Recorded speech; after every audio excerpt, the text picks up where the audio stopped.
ଗରମ ଦିନ ଆସି ଯାଇଥିଲା। ବହୁତ ଜୋରେ ଖରା ହେଉଥିଲା। ଖରା ଯୋଗୁ ପକ୍ଷୀପୁର ଜଙ୍ଗଲର ସବୁ ନଦୀ ନାଳ ଶୁଖି ଯାଇଥିଲା। ଜଙ୍ଗଲରେ ପାଣି ନଥିବାରୁ ପକ୍ଷୀମାନେ ବହୁତ ଚିନ୍ତାରେ ପଡ଼ିଗଲେ। ଆରେ ସାଙ୍ଗମାନେ, ଆମେ ଏବେ କ'ଣ କରିବା? ଜଙ୍ଗଲରେ କୋଉଠି ବି ପାଣି ନାହିଁ। ଏବେ ଆମେ କ'ଣ ପିଇବା? ମତେ ଲାଗୁଛି ଆମକୁ ଏବେ ଏ ଜଙ୍ଗଲ ଛାଡ଼ିବାକୁ ପଡ଼ିବ। ପାଣି ନ ପିଇ ଆମେ କେମିତି ରହିବା? ଆରେ ଆମେ ପାଣି ପାଇଁ ଆମ ଘର କାହିଁକି ଛାଡ଼ିକି ଯିବା? ଚାଲ ଆମେ ମିନୁ ଚଢ଼େଇ ପାଖକୁ ଯିବା। ତା ପାଖରେ ଯଦି କିଛି ପାଣି ଥିବ ସେ ଆମକୁ ପିଇବାକୁ ଦେବ। ଏହା କହି ସେମାନେ ସମସ୍ତେ ମିନୁ ଘରକୁ ଯିବାକୁ ଲାଗନ୍ତି। ଆରେ ସାଙ୍ଗମାନେ, କ'ଣ ହେଲା? ବହୁତ ଚିନ୍ତାରେ ଥିଲା ଭଳି ଲାଗୁଛ। ଆରେ ମିନୁ, ଆମ ଜଙ୍ଗଲରେ ଆଉ କୌଣସି ପୋଖରୀରେ କିଛି ବି ପାଣି ନାହିଁ। ଏବେ ଆମେ କ'ଣ ପିଇବା? ତୋ ପାଖରେ ଯଦି କିଛି ପାଣି ଅଛି ଆମକୁ ପିଇବାକୁ ଦେ। ହଉ, ଚିନ୍ତା କରିବାର କିଛି କଥା ନାହିଁ। ମୋ ମାଠିଆରେ କିଛି ପାଣି ଅଛି। ତମେ ନିଜ ନିଜ ଭିତରେ ବାଣ୍ଟିକି ନିଅ। ହେଲେ ମିନୁ, ଆଜି ସିନା ତୁ ପାଣି ଦେଇଦେଲୁ, ହେଲେ କାଲିକି ଆମେ କ'ଣ କରିବା? ସବୁ ପୋଖରୀ ତ ଶୁଖି ଯାଇଛି। ତାହେଲେ କାଲିକି ଆମେ କ'ଣ କରିବା? ହଁ, ମୁଁ ବି ସେୟା ଭାବୁଥିଲି। କାଲି ମୁଁ ଆରପଟ ଜଙ୍ଗଲକୁ ଯିବି ଆଉ ପଚାରିକି ଆସିବି ଆମକୁ କୋଉଠି ପାଣି ମିଳିବ। ତାପରେ ସବୁ ପକ୍ଷୀ ସେଠାରୁ ଚାଲିଯାଆନ୍ତି।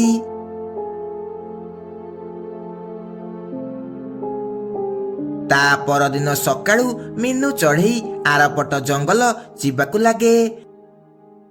ସେ ସିଧା ତା ସାଙ୍ଗ ମୁନା ପେଚା ପାଖକୁ ଯାଏ। ଆରେ ପେଚା ଭାଇ, ଆମ ଜଙ୍ଗଲର ସବୁ ପୋଖରୀ ଶୁଖି ଯାଇଛି। କୋଉଠି ବି ପାଣି ନାହିଁ।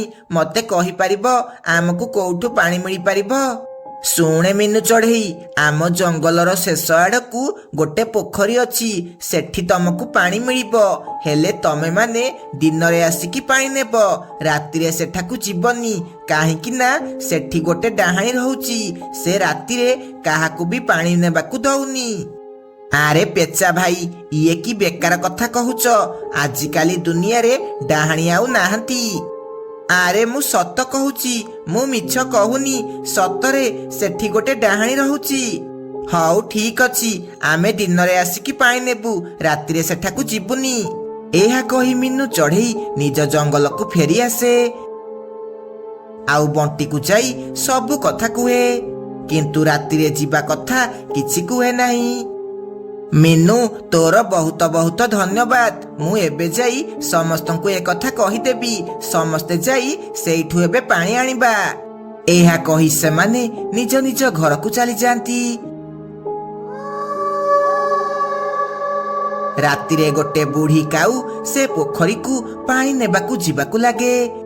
ସେ ଜାଣିନଥିଲା ଯେ ସେ ପୋଖରୀରେ ଗୋଟେ ଡାହାଣୀ ରହୁଛି। ସେ ଯାଇ ତା ମାଠିଆରେ ପାଣି ଭରେ। ସେ ଯେମିତି ପାଣି ଭରିଛି, ସେଠାରେ ଗୋଟେ ଭୟଙ୍କର ଡାହାଣୀ ପ୍ରକଟ ହୁଏ। ତୋର ଏତେ ସାହସ? ତୁ ଏଠାକୁ ଆସି ପାଣି ନଉଛୁ? ତୁ ଯଦି ଏଠାରୁ ବଞ୍ଚିକି ଯିବାକୁ ଚାହୁଁଛୁ, ତାହେଲେ ସେ ପାଣି ଏଇଠି ରଖିକି ଚାଲିଯା, ନହେଲେ ତତେ ମୁଁ ମାରିକି ଖାଇଦେବି। କିନ୍ତୁ ସେ ବୁଢ଼ୀ କାଉ ସେ ପାଣି ନେଇ ସେଠାରୁ ଯିବାକୁ ଲାଗେ। ତା ପଛରେ ସେ ଡାହାଣୀ ବି ଗୋଡ଼େଇବାକୁ ଲାଗେ। କିଛି ବାଟ ଗଲା ପରେ ସେ ବୁଢ଼ୀ ଥକି ଯାଇ ଗୋଟେ ଗଛ ମୂଳେ ବସି ପଡ଼େ। ମତେ ଛାଡ଼ି ଦିଅ, ମତେ ଯିବାକୁ ଦିଅ। ମୁଁ ତମର କ'ଣ ଭୁଲ କରିଛି? ମୁଁ ତ ଖାଲି ପାଣି ନଉଥିଲି। ସେଥିରେ ତମର କ'ଣ ଅସୁବିଧା ଅଛି? ସେ ପୋଖରୀ ହେଉଛି ମୋର। ତମେ ମାନେ କେହି ବି ସେ ପୋଖରୀରୁ ପାଣି ନେଇପାରିବନି। ତୁ ମୋ କଥା ଶୁଣିଲୁନି। ଏବେ ତତେ ମରିବାକୁ ପଡ଼ିବ। ଏହା କହି ଡାହାଣୀ ସେ ବୁଢ଼ୀ କାଉକୁ ମାରି ଖାଇବାକୁ ଲାଗେ ଆଉ ସେ ମାଠିଆରୁ ସବୁ ପାଣି ପିଇ ଦିଏ। ସେଇଦିନ ରାତିରେ ମିଟୁ ଆଉ ବଣ୍ଟି ରାନୀ ଘରକୁ ଯାଆନ୍ତି। ଆରେ ରାନୀ, ଚାଲେ ଆମେ ସକାଳ ହେବା ପୂର୍ବରୁ ଯାଇ ପାଣି ଆଣିକି ଆସିବା ହାରି। କାହିଁକି ନା ସକାଳୁ ପକ୍ଷୀମାନଙ୍କ ଭିଡ଼ ଲାଗିଯିବ। ହଁ ହଁ ବଣ୍ଟି, ତୁ ଠିକ କହୁଛୁ। ମୁଁ ଏବେ ଯାଇ ମୋ ମାଠିଆ ଆଣିକି ଆସୁଛି। ତାପରେ ଆମେ ମିଶିକି ପାଣି ଆଣିବାକୁ ଯିବା। ଏହା କହି ସେମାନେ ସେହି ପୋଖରୀକୁ ଯିବାକୁ ଲାଗନ୍ତି। ସେମାନେ ଯେମିତି ଯାଇ ମାଠିଆରେ ପାଣି ଭରିଛନ୍ତି ସେତିକି ବେଳେ ସେ ଡାହାଣୀ ସେଠାରେ ପ୍ରକଟ ହୁଏ। ଆରେ ବାପରେ, ଇଏ ତ ଗୋଟେ ଡାହାଣୀ। ଚାଲ ଆମେ ଏଠୁ ପଳେଇବା, ନହେଲେ ଡାହାଣୀ ଆମକୁ ମାରି ଖାଇଦେବ।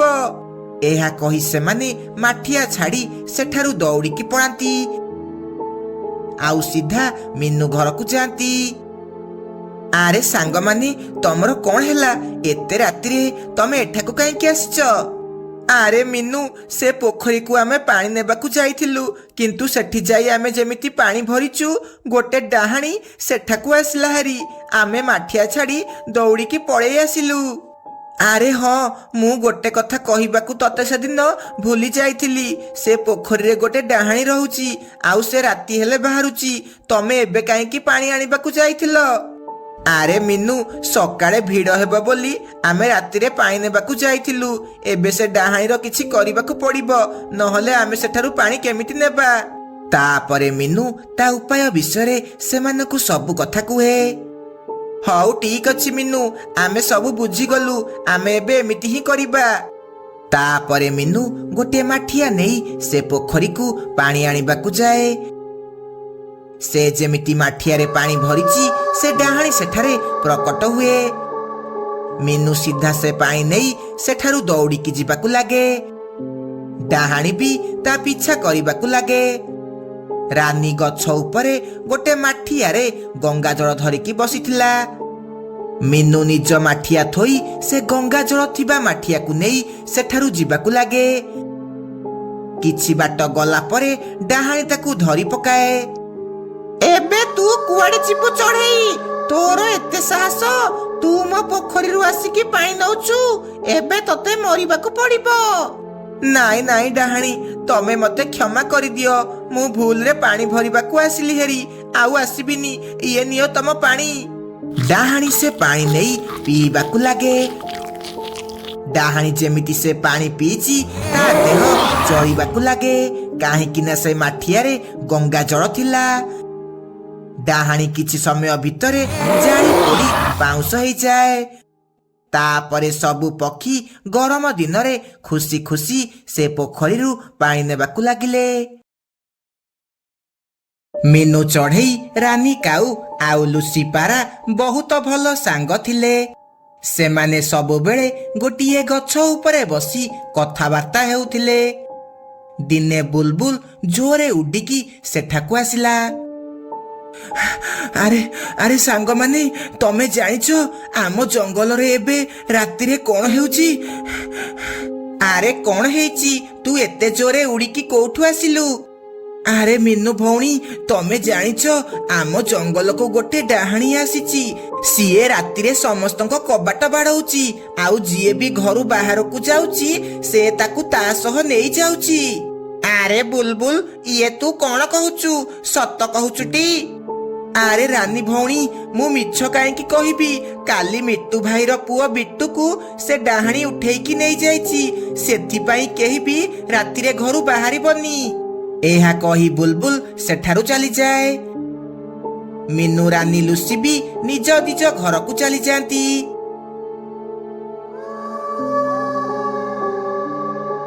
ରାତିରେ ରାନୀ ଆଉ ତା ପୁଅ ଜଗୁ ଘରେ ଆରାମସେ ଶୋଇଥିଲେ।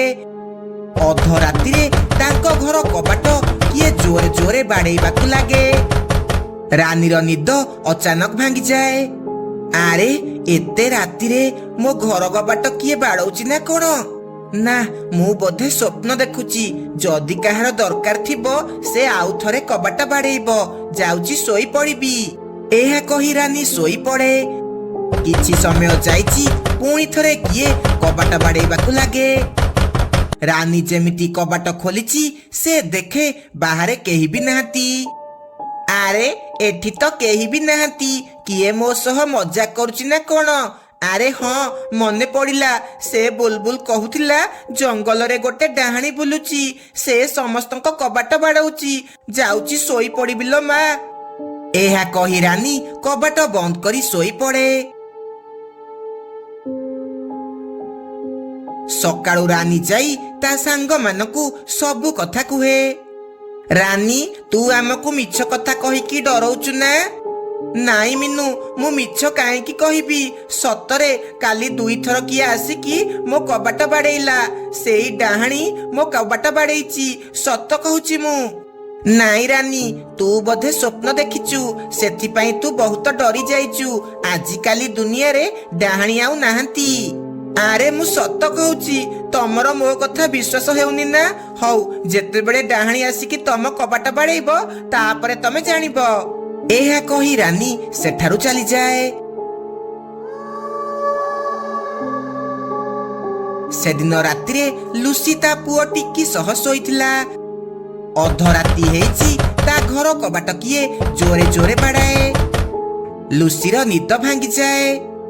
ଆରେ, ଏତେ ଜୋରେ କବାଟ କିଏ ବାଡଉଛି? ଲାଗୁଛି କିଏ ବୋଧେ ସାହାଯ୍ୟ ମାଗୁଛି। ଯାଉଛି କବାଟ ଖୋଲିକି ଦେଖିବି। ଲୁସି ଯେମିତି କବାଟ ଖୋଲେ, ସେ ଦେଖେ ବାହାରେ କେହି ବି ନାହାନ୍ତି। ତାପରେ ସେ କବାଟ ବନ୍ଦ କରିକି ଶୋଇପଡେ। ସେ ଯେମିତି ଶୋଇଛି, ପୁଣି ଥରେ କିଏ କବାଟ ବାଡେଇବାକୁ ଲାଗେ। ଲୁସି ପୁଣି ଥରେ କବାଟ ଖୋଲେ। ସେ ଦେଖେ ଗୋଟେ ଡାହାଣୀ ଆକାଶରେ ଉଡି ଉଡି ଯାଉଛି। ଆରେ ହଁ ତ, ରାନୀ ଯାହା କହୁଥିଲା ସେଇଟା ସତ। ଇଏ ତ ଗୋଟେ ଡାହାଣୀ, ଯିଏକି କବାଟ ବାଡଉଥିଲା। ମା, ଏତେ ଜୋରେ ଆମ କବାଟ କିଏ ବାଡଉଥିଲା?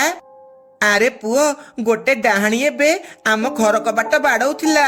ସେ ସମସ୍ତଙ୍କ ଘର କବାଟ ଯାଇକି ବାଡଉଛି। ତୁ ଶୋଇପଡେ। କଣ ମା ଡାହାଣୀ? ଏବେ ତ ମତେ ଆଉ ନିଦ ହେବନି। ତୁ ଆସେ, ମୋ ପାଖରେ ଶୋଇବୁ। ହେ ଭଗବାନ, ଏବେ କଣ ହେବ? ସେଦିନ ରାତିରେ ସେ ମା ପୁଅ ଆଉ ଶୁଅନ୍ତି ନାହିଁ। ସକାଳୁ ସେମାନେ ରାନୀ ଆଉ ମିନୁକୁ ସବୁ କଥା କୁହନ୍ତି। ଆରେ ଲୁସି, ମୁଁ ସେଦିନ କଣ କହୁଥିଲି? ସେଦିନ ତମେ ମାନେ ମୋ କଥା ବିଶ୍ୱାସ କଲନି, କିନ୍ତୁ ମୁଁ ସେ ଡାହାଣୀକୁ ଦେଖିନି। ତୁ କିନ୍ତୁ ଦେଖିଲୁ। ସେ ଗୋଟେ ଭୟଙ୍କର ଡାହାଣୀ, କିନ୍ତୁ ସେ ଏଠାକୁ କଣ ପାଇଁ ଆସୁଛି ଆଉ କବାଟ ବାଡଉଛି କାହିଁକି? ଶୁଣ, ଆଜି ରାତିରେ ସମସ୍ତେ ମୋ ଘରକୁ ଆସିବ। ଦେଖିବା, ସେ ଡାହାଣୀ ଯଦି ମୋ ଘର କବାଟ ବାଡେଇବ, ଆମେ ତାକୁ ଭଲ ମଜା ଶିଖେଇବା। ରାତିରେ ସମସ୍ତେ ମିନୁ ଘରେ ଜମା ହୁଅନ୍ତି ଆଉ ଡାହାଣୀ ଆସିବାର ଅପେକ୍ଷା କରନ୍ତି।